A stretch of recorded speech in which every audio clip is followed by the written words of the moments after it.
Hey y'all, welcome back to part 3 of this horse trailer renovation.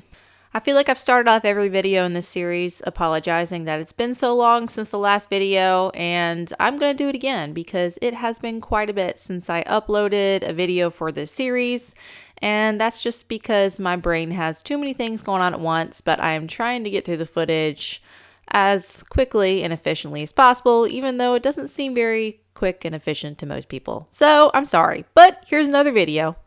Also, I kind of took a side rail to this footage to upload the footage of the time-lapse renovation I did of our new homeschool classroom. So if you have not seen that, go watch it because it was actually a really cool transformation and I learned a lot in the process.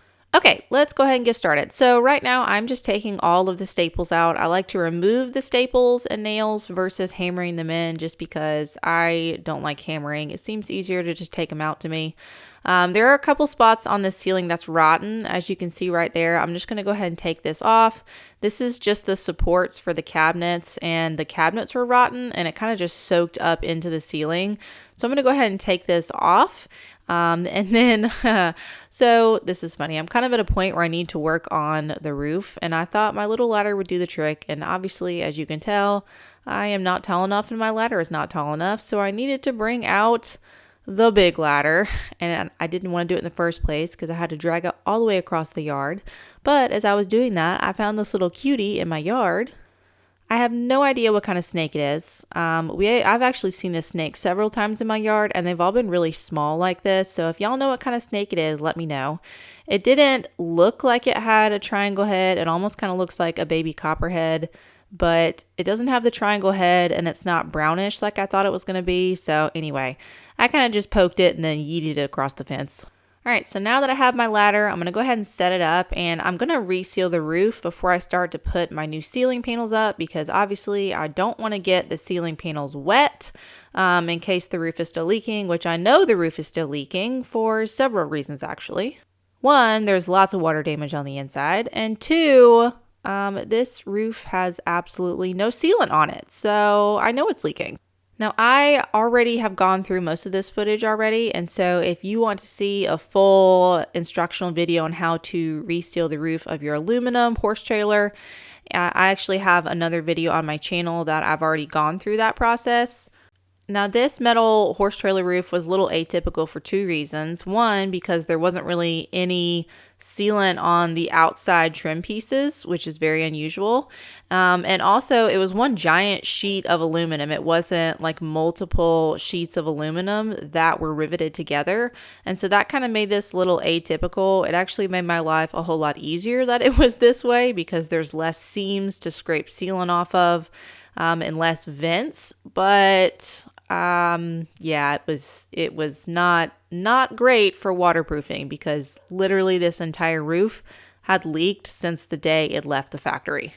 Now for this trailer, I am going to be replacing everything on the roof, all of the vents, pretty much everything that's up here. So right here, I'm scraping off all of the old butyl tape on the plumbing vents. And usually when you take that cap off, there's going to be a plumbing vent sticking out of the roof. But as you remember, I took all of the plumbing out. So that is why there's no plumbing vent sticking out. I just had to make sure that when I put the new one on, I kind of centered it on the hole. So when I put the new plumbing vent back in, it goes up into the cap and it's not off-centered. So this is me just making sure that the hole is the right size. I'm going to go ahead and put butyl tape on the bottom of this vent and then stick it on and screw it in using self-tapping screws. Now, if you'll notice, this is not a plastic vent. I like to upgrade all of my client trailers that I do with this aluminum vent. I do have that linked on my Amazon storefront. I really just like the metal roof vents a lot better than the plastic ones. And it's just a nice little upgrade, and they don't break because these plastic ones, like the tops fly off all the time, and you see this one is held on by a little nut.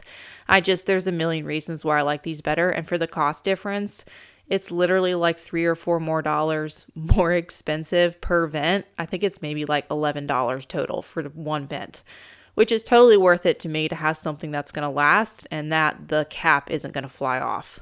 So same thing here with these plumbing vents. I just took the old one off. I scraped the old sealant off, cleaned it really well underneath, and then put new butyl tape on and self-tapping screws. And that's that. I'll come back and put the self-leveling sealant on it after I have done all of the seams and clean the roof really well.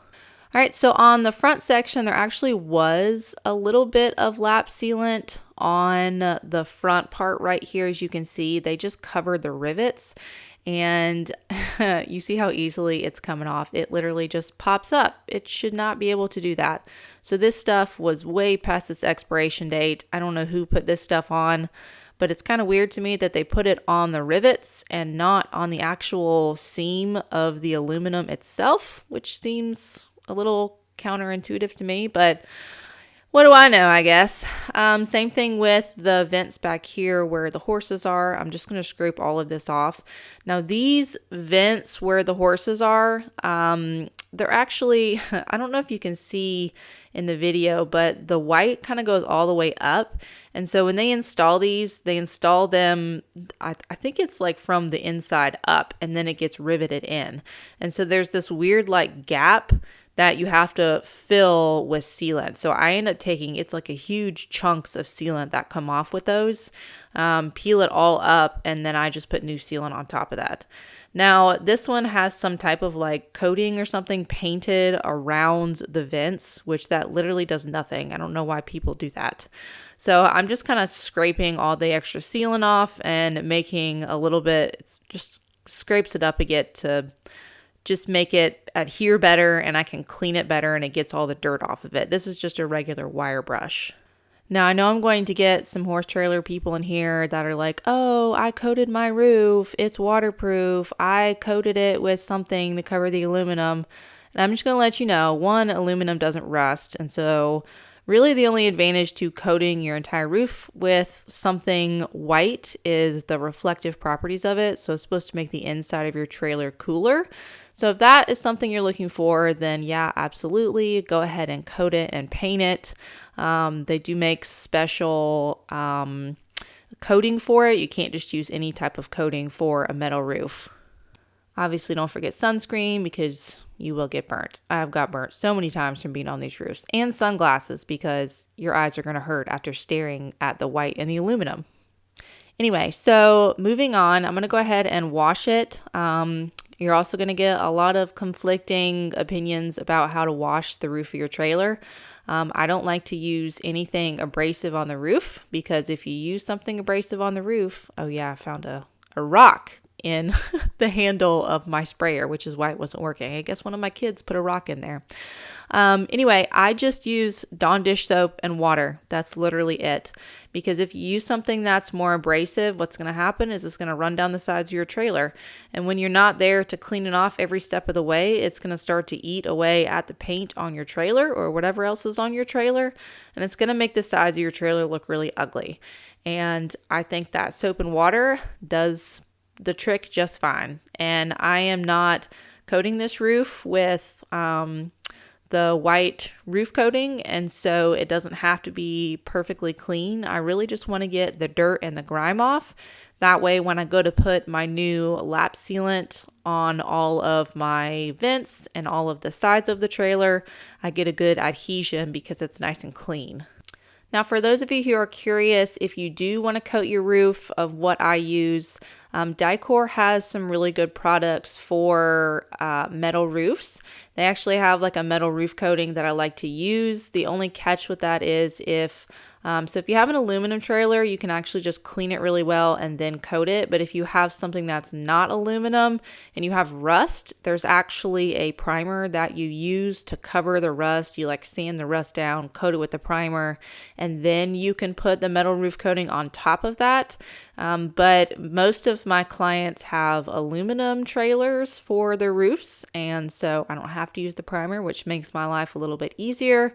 And if you don't know if you have an aluminum roof or not, stick a magnet on it, and if it does not stick, then you have an aluminum roof. If it does stick, then you're going to need to use the primer. Now, I'm sure some of you are thinking, Heather, you just took all of the sealant off of the roof and now you're washing it and getting it wet. Like, what are you thinking? But I can assure you this is all part of the process. I actually count on this leaking inside the trailer because when it leaks, it gives me a chance to figure out exactly where the trailer is leaking from and make sure that it doesn't leak there again. So after I'm done washing the roof, I actually go on the inside and see where the drips are coming from, especially on the side rails where there was pretty much no sealant. They just painted the white roof coating on it. Those are going to be the spots that I know are going to leak really bad. I also like to wash off the side of the trailer after I wash off the roof because, again, whatever runs down the roof is going to run down the sides of your trailer, and it just makes it all yucky whenever you don't rinse it off. So I just like to be proactive in that sense.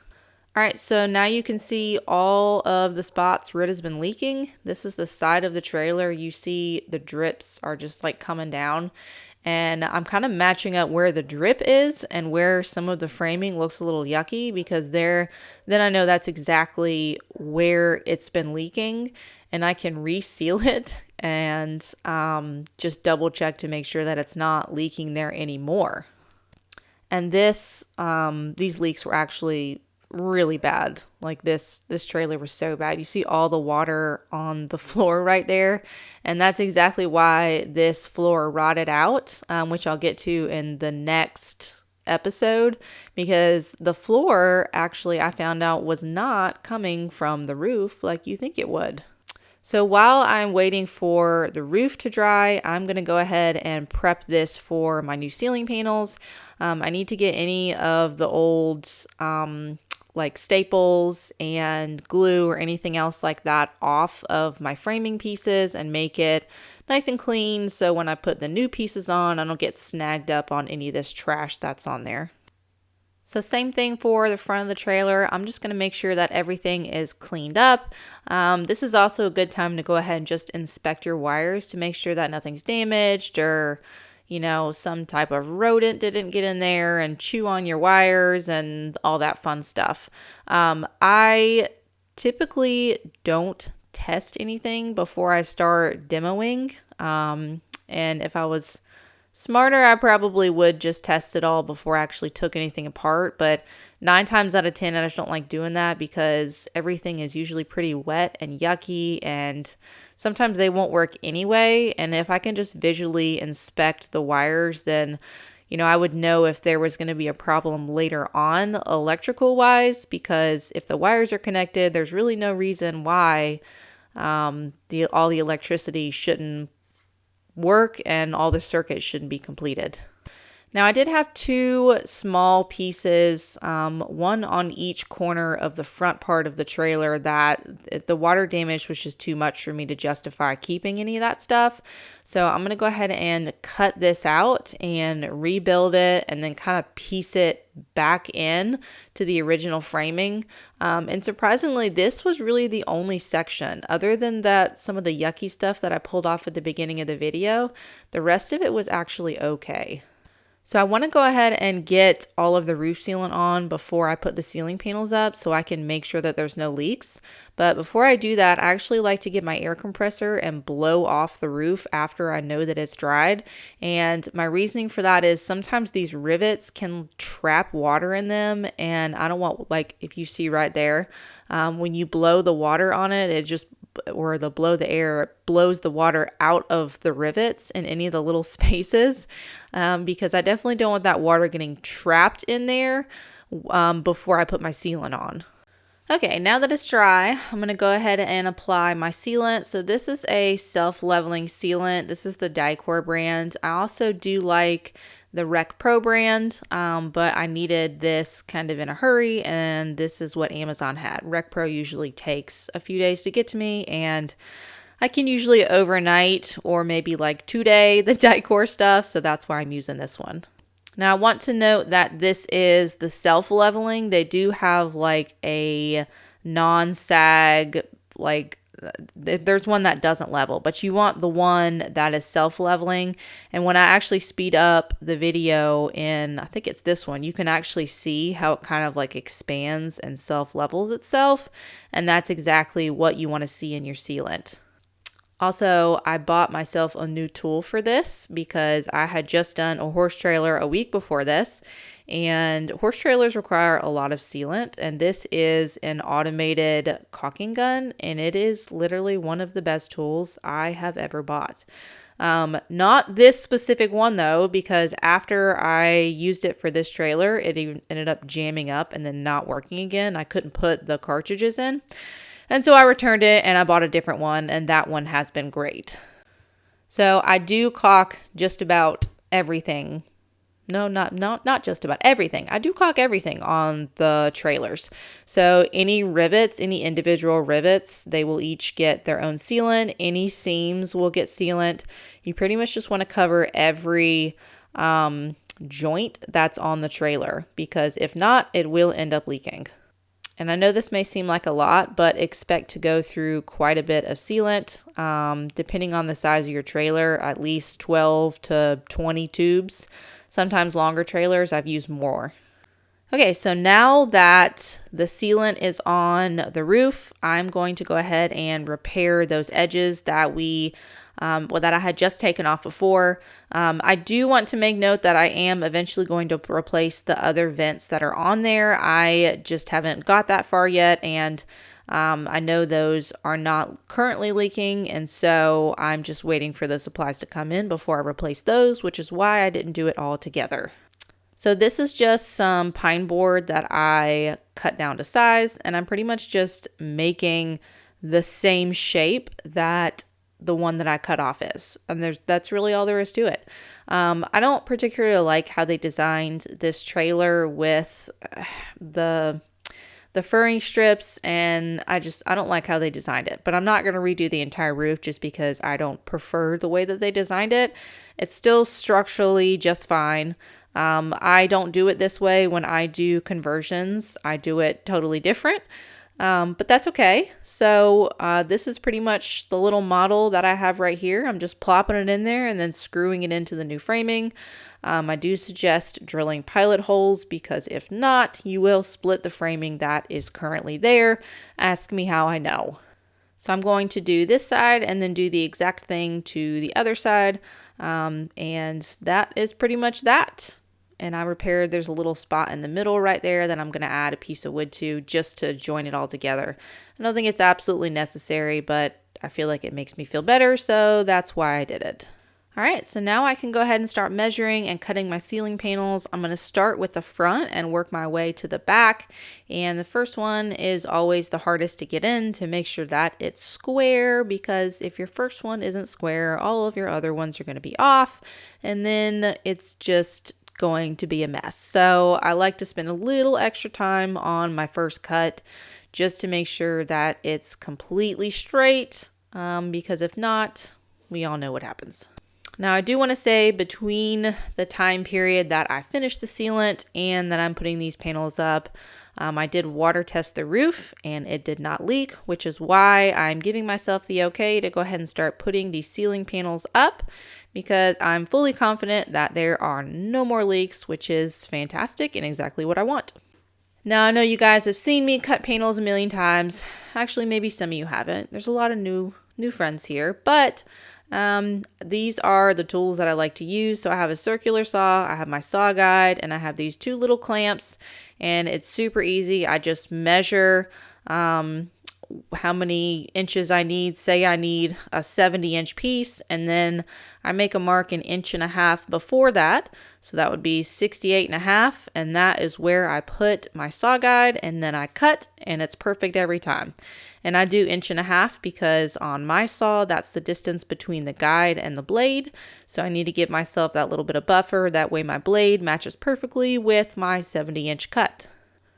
And I like using my saw guide versus just making a straight line and cutting it, because it just makes life a lot faster and a lot easier, especially when I have lots of big panels that I'm cutting. I don't want to have to sit there and concentrate to make sure that I'm cutting it perfect every time. Now I will cut my angles right here just by hand, because it's a lot quicker just to cut it by hand than it is to try to set the guide at an angle. But for any of my straight lines, it just makes life so much easier and so much quicker just to have that saw guide. I think I bought mine for like 20 or 30 bucks at maybe Lowe's or Home Depot. It is one of the best purchases that I have made in a while. That saw guide was actually one of the first tools that I bought when I first started renovating, because my dad had one that was like super old and I used his all the time, and I was like, I gotta have one of these when I have my own place. And when I finally had my shop and was able to have room for my tools, there are just some certain things that I was like, this is a necessity, gotta have it. All right, so now that my panel is cut to size, I'm going to go ahead and pre-drill my holes. This was actually kind of a moot point because this hole saw that I have right here, I was going to put small LED lights in, and they ended up just not being bright enough, and so I upgraded to bigger ones. So I re-drilled these holes in the ceiling like way later on. But I was trying to make my life easy by just pre-drilling it so I can just set the light up in there.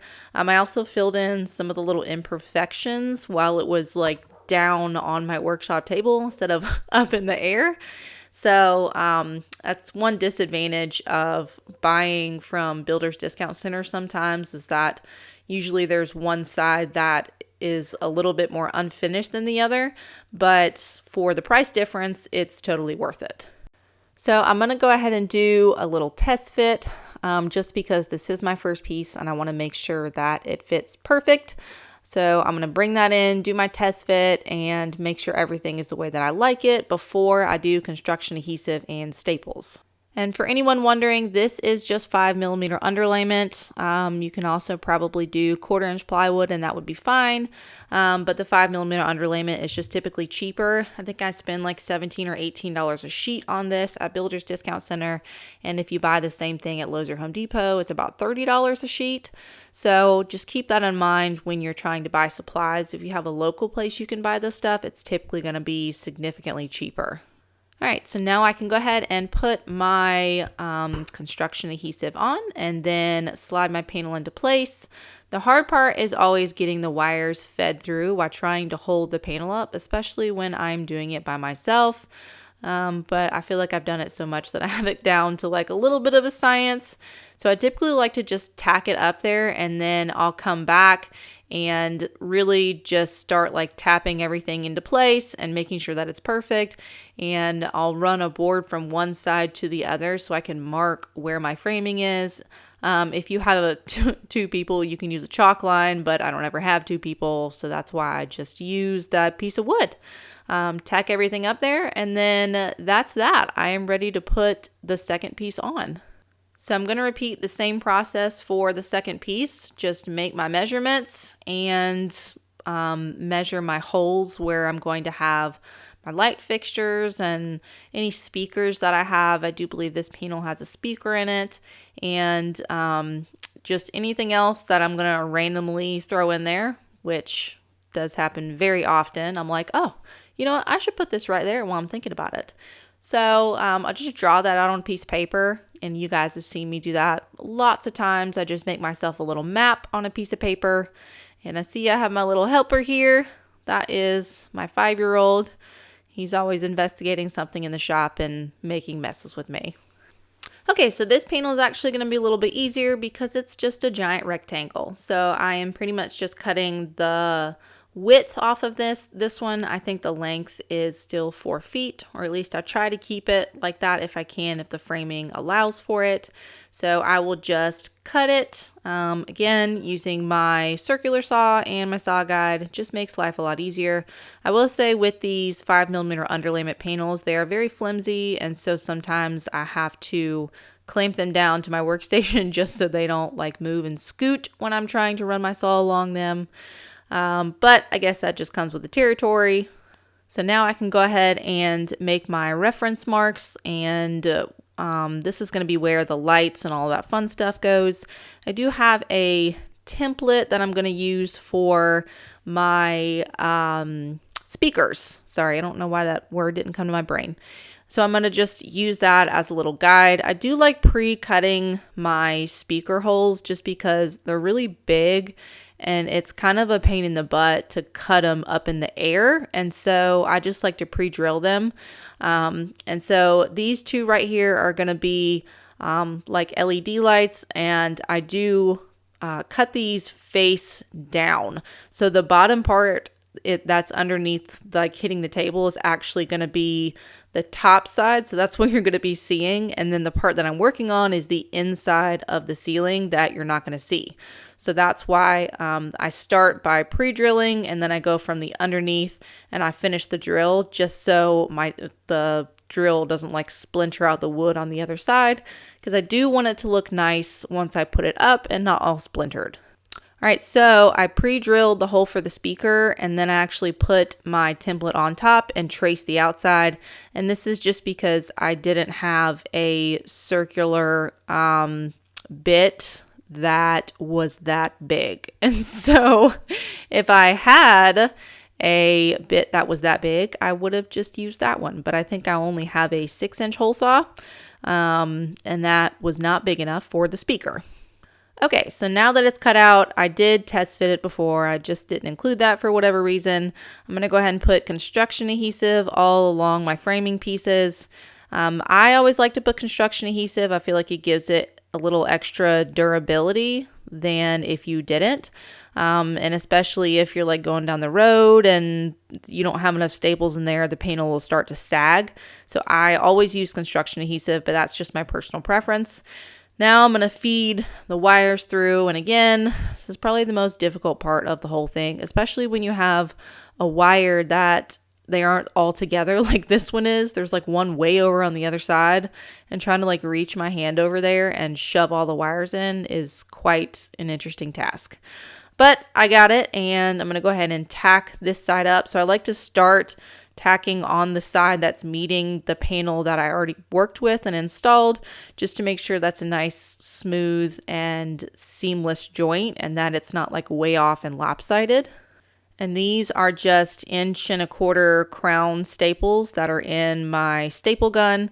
You can probably use smaller staples if you wanted. That's just what I had, and so use that as your preference. You could probably even get away with maybe 3/4, but that's just what I had, and they're pretty cheap, so it doesn't matter anyway. All right, so this is where my air conditioning unit is. I'm just gonna take that cover piece off and put all my wires up, because I will end up routering out that hole. So I want to make sure that no wires are going to get in the way when I use my router to kind of cut the hole out. You'll see that in just a minute. So again, construction adhesive, staples, tack it on.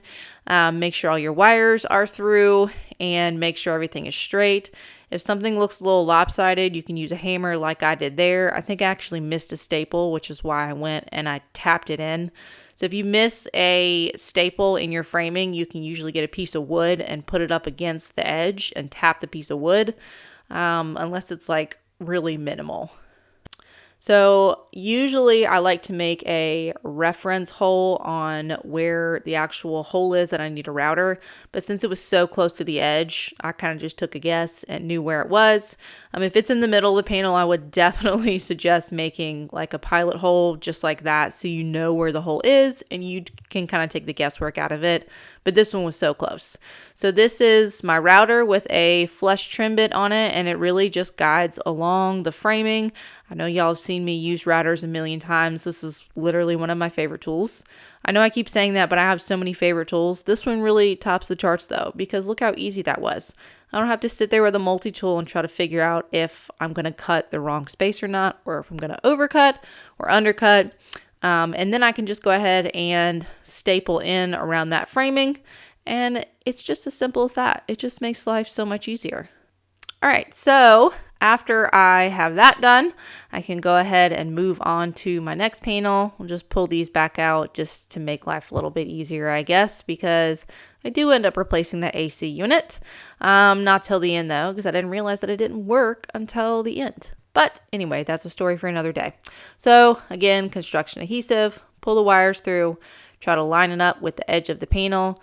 And this one I actually cut maybe 1/2 inch shorter than I needed it to be, just in case I was off center a little bit. But the edges still matched up pretty good on either side, because I like to start in the middle of the panel and put a tack staple in the middle of the panel, because it's a lot easier to start from the middle and work your way to the sides if you're working by yourself than if you start from one side and the other side of the panel is just totally flopped away. Now, something that was a tad bit difficult, even for me, was lining up these plumbing vents, because you remember I took the plumbing vents out. So I kind of had to measure and make my best guess as of where the plumbing vent was going to be based on the floor. Because you remember the vent goes from the floor all the way up into the roof. And that was also judging that they put the plumbing in straight, which, shocker, they didn't. So I did have to adjust those holes a little bit. And this one right here, this is another plumbing vent that I'm kind of guessing where to drill. I did mark it on the wall right there with Sharpie before I took it out. So I kind of had a guesstimate on where it was supposed to go. But that was definitely a little tricky and took a little bit of like guesswork and just visual, like, oh, this looks like it might be right. And again, this is the bathroom vent right here. So I did end up making a hole just to know where it was. And then I'll cut this one out with my flush trim bit as well. And I'm actually, so this ceiling is really tall, surprisingly. Like I'm like 5'12" or 5'11". And you see like where I'm at. And so I could barely reach the ceiling right here. And my client is shorter than me. And so I'm going to put in a vent that you can use a remote to just lift it, turn the fan on, all that fun stuff. So that is going to be a little bit later down the road when that vent comes in. It was very expensive, but it was definitely a nice upgrade for this trailer. All right, and this is the last piece. Yay! And in retrospect, now that I'm looking back, I probably could have eliminated that light in the corner. Just didn't think about it though. There used to be a bathroom vanity there, and I ended up making that all shelving because this ends up being a really big shower and shelving in the corner. Anyway, part 4 is coming soon. I hope you guys have a great rest of your day.